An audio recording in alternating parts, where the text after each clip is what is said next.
Hello, everybody.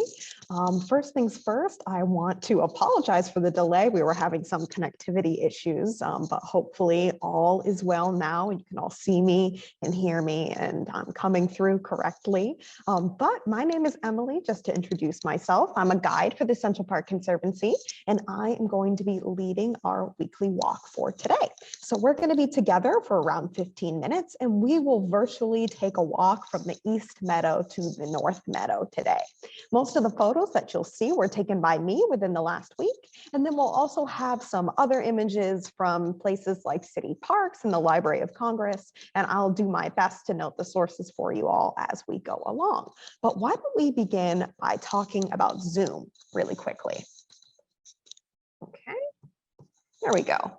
So feel free to use the chat feature on your Zoom control bar to say hello and to comment. You can also use the Q&A feature to ask any questions that you might have. That's also on your control bar. And my colleague is going to be on the back end answering any questions that you might have throughout the program. And today we are going to be doing some polls. So you'll see them pop up on your screen, and I will share the results once everyone has voted. And then one last thing before we get into it, I want to make sure that we're all on the same page about who we are at the Central Park Conservancy. So we are a nonprofit that's been working in the park since 1980. And basically we care for Central Park from the smallest details like day-to-day maintenance, but also those big projects like restoration of the park. And our mission at the Central Park Conservancy is to preserve and celebrate Central Park as a sanctuary from the pace and pressures of city life, enhancing the enjoyment and well-being of all. And with that, why don't we take our first look at the route for the day? So today we are going to start at the East 102nd Street entrance. And the route today, it's very casual. We're going to meander through the park. We don't really have many official stops. We're just kind of wandering around and seeing what there is to see. You know, there are options for a more direct route, but that's not what the mood is for today. We are going to take our time, take in the gorgeous views of the meadow, and take our time taking in those views. So here we are at East 102nd Street. This is not the most beautiful entrance that we have to the park, so let's not spend too much time here. Why don't we just cut right across to these stairs across the road? And I think that these stairs, I think that they look lovely at this time of year. You can see we have this lovely flower bed just off to the right. It features some pretty daffodils that you can appreciate as you're coming up the steps. And then once we hit the path, I found myself really enjoying this walk. You don't really feel like you only just stepped into the park. You feel immediately surrounded by the park's beauty. It comes in and it hits you really quick. It's a gorgeous day. It's sunny. There's great blue skies. It's warm outside, a cool breeze coming in. It really puts you in the right mood to admire your surroundings as soon as you enter in the park. And in that spirit, I took this photo just off the side of the path that we are walking on. And I almost can't believe it. It's just right off the path, really close to a park entrance, because it really more feels like we are on the side of some gorgeous mountain, walking past the meadow that has all these wildflowers popping up. And parts of Central Park's design, they were actually modeled after the beautiful mountainous landscapes that you can find in the Northeast United States, like maybe the Adirondacks or the Catskills, White Mountains. So I feel like you can really feel that inspiration coming through when we take in this view on the path. However, this photo, it's not exactly populated with wildflowers, like I said. This hillside is covered with red dead nettle, which is usually considered a weed. They're popping up all over the park right now. You'll see them on these gentle slopes. But I still think that even though we consider them a weed, that they're really quite pretty. They have these deep purple tops, and they're set off with the little pink flowers around the edges. And apparently the tops of these plants, they are not just pretty to look at, they are also edible. And they are in the mint family. I feel like you can kind of see that in the leaves. They look a little bit like mint leaves, right? So once you come down from that hillside, we get our first look at the East Meadow. And standing here, it makes me feel really excited to just get down there and take in the view. And once we do that, we will have arrived at our first stop. this is the entrance to the East Meadow, one of the entrances, I should say. And this is what we'll see when we get there. So we have these black fences, and they close off the lawns during the colder months, and they have finally started to be opened for the spring. That happened for the first time, I think, less than 2 weeks ago. So this is a recent development. It's a really exciting time to be in the park because that grass is freshly rested. It's all ready for the summer season. Sometimes you hear about people, including myself in the past, they head out into the park and they hope to hang out on the lawns, and then they get to the park and they're disappointed because the lawns are closed, which is obviously a very annoying thing to ruin your day in the park. But I've got a picture for us all to look at that shows us why these rest times are so important. So this image, it's from our archives that shows the East Meadow in 2008. They took this picture from a helicopter. And I will be honest, when I look at this photo, I feel like I find it honestly ghastly. Like, it's not where I want to spend my time relaxing. It's just a bunch of dirt. And it's really surprising to me that even around 15 years ago, that there were sections of the park that were still in a state like this. Luckily, Central Park Conservancy, we restored this lawn in 2011, making it the last of Central Park's 7 major lawns to be restored. And now that that work is completed, we have to make sure that it stays beautiful. We don't want that investment to go to waste. So there's a lot that the turf care team does to maintain these lawns. And just one of the things they do, it includes those inconvenient but necessary rest periods. And you can see just from this view of the East Meadow today that all of their hard work is paying off. And while you're taking in this beautiful wide open view, I do want to note that all of these photos today, they're not edited at all. The grass really is this lush, beautiful, and green.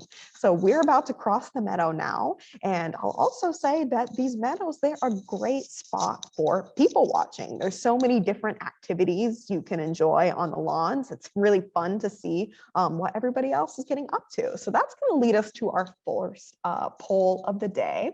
I want to know what everybody's favorite meadow pastime is. It doesn't have to be on Central Park's lawns. When you head out into a great big lawn, what is your favorite thing to do? I try to make an exhaustive list for you guys to choose from. So let us all know. I'll keep that open while we cross the meadow and check out what people are actually getting up to in the park today. So first things first, I saw this group of adults playing soccer with very tiny goals. Some might say they're comically tiny. Maybe that makes it more challenging to actually get the ball into the goal, but it's probably also just easier to carry it on the subway around with you. But people, we're not the only ones who get to enjoy the lawns in the spring and the summer. There's lots of four-legged friends enjoying the space. You see this dog is enjoying a walk. And then down on the south side of the meadow, we are stumbling upon a little birthday party set up. It looks like beautiful weather for a party. They really lucked out over here.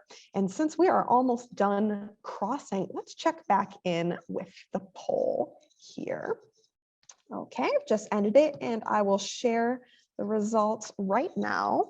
And it looks like, wow, almost half of us say that they like to be out there on the lawns to appreciate the nature and the wildlife.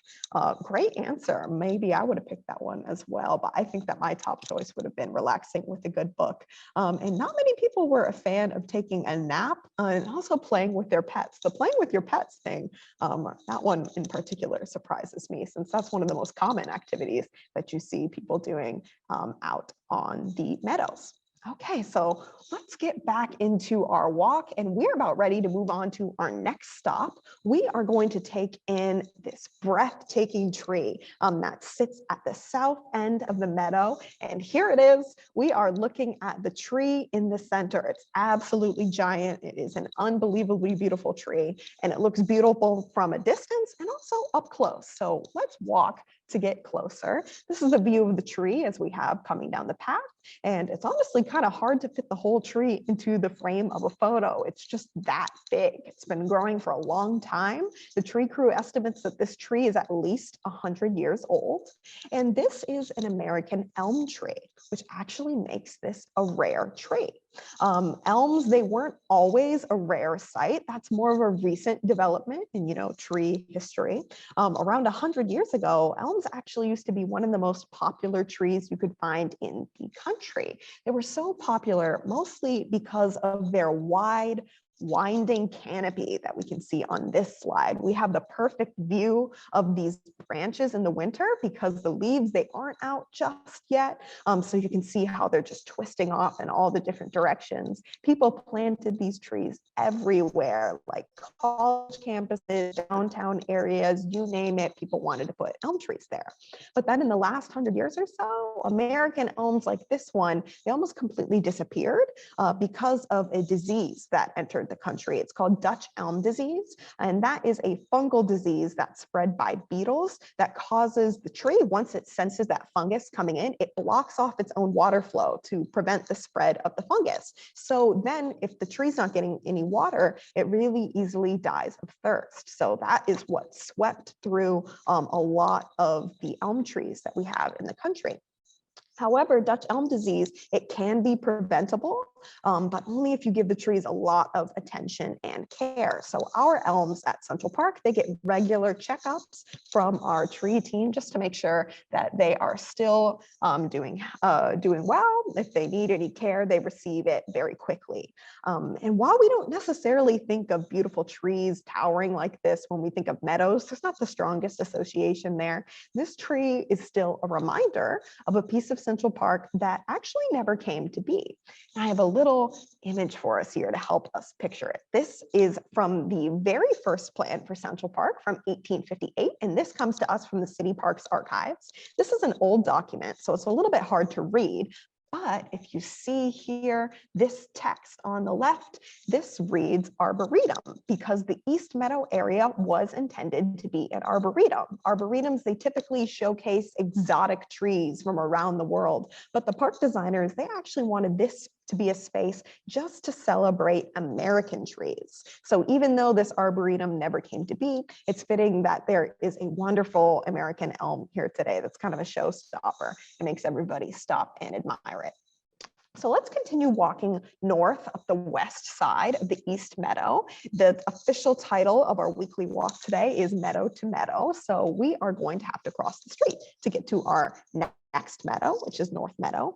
But we do have to be careful as we are crossing the street because a busy, beautiful day in the park like this means so many different ways to enjoy the park, all happening at once. That includes people biking on the roads. And speaking of bikers, that means that we have arrived at our next poll, which is a trivia question. Now, as I'm pulling this up, I'll tell you guys everybody's got to get ready to vote because we're going to do this one quickly. In the moment here, I've just launched the question, pressing it here for you guys. Okay, so this is up now, it's live. So my trivia question for you guys is now we do see bikers basically every single day in the park, but when did bikers first arrive in Central Park? Okay, I'm seeing a lot of answers coming in. I'll give you a couple more moments. You can imagine that the Jeopardy music is playing in your head. Okay, a couple more seconds. Oh man, they're still flooding in. Okay, I'll stop it when we're at 70%. Okay. Here we go, ending the poll now. All right, and I'll share it with you all today. So it looks like only 22% of us got this question right. Most people voted for the 1890s, but when bikes were first really gaining popularity in New York City, that was actually in the 1860s, and they were almost immediately used in Central Park after they became popular in New York City. The bike was invented many years earlier, but it took a while for it to become popular. So if we look at the next slide, I've got a little treat for all of the people who voted for the 1890s. This is more what you guys were picturing, right? This photo is from 1895. It's from the Library of Congress. It shows a group of bikers coming through the park. Looking at this photo, I think it's funny how little has changed. You know, it looks very similar to the photo we saw in our weekly walk just a couple slides prior. And for our last fun biking fact of the day, did you know that Central Park's designers, Frederick Law Olmsted and Calvert Vaux, not only did they give us Central Park, but they also designed the country's first ever bike path. And you can still bike it today. It's called the Ocean Parkway, and it is in Brooklyn. And keeping with the theme of sports and recreation, let's continue our crossing carefully, watching out for the bikers, and head into North Meadow. Here it is. It looks like in the Meadow today, we have at least 3 different baseball games taking place. And walking north, this ball game has attracted a small crowd of the bikers we saw on the road earlier. That would definitely make me feel nervous if I was up at that and then a huge crowd of people just appeared out of nowhere. This area has a whopping 12 baseball fields, but it's not all fields. There's lots of space for other activities, especially because North Meadow is Central Park's largest meadow. And in this photo, we have a great view of the roughly 700 trees that call North Meadow home. And if we cross this meadow to the south, we're going to arrive at a space for even more sports and recreation. And this is actually the last stop on our tour. This is North Meadow Recreation Center. And here it is. This is our first view. This center, it features a bunch of different courts. So let's see what people are playing today. In this first shot, it looks like we've got some people playing racquetball. And then in this next one, it looks like some pickleball. Usually you also see people playing handball as well, but there were no people playing handball when I was there on this day. For the younger kids, we have some hopscotch and some foursquare. And if you like to be outdoors, but vigorous exercise, running around isn't really your thing, there are chess tables here as well. If you cross to the other side of the center, you'll notice that there are basketball courts. This also is a surprise to me to find this section empty, because usually you find a lot of kids playing some games of basketball together. And then if you turn back around to face the actual recreation center, this is what you'll see. This is what the building looks like. And before the building was converted into a recreation center in the 1930s, before that, it was a horse stable. And I feel like after you know that fact, you can kind of see it in the building. It's long, low, and in like a straight line. You can really imagine horses being lined up in there. But there is another hint to the building's past that you can still see today. However, unfortunately, it is hard to spot, and I did not really capture it well in this photograph, but here's a closer look just in case you want to try. You probably can't tell, but this is a weather vane that sits on the top of the building, and it is a horse. This is the horse's head. These are the hoofs over here. If you want to see this closer, I recommend that you go check out this secret detail in person if you're really curious, because the image, unfortunately, is not doing it much justice. So with that is our final stop on the tour today.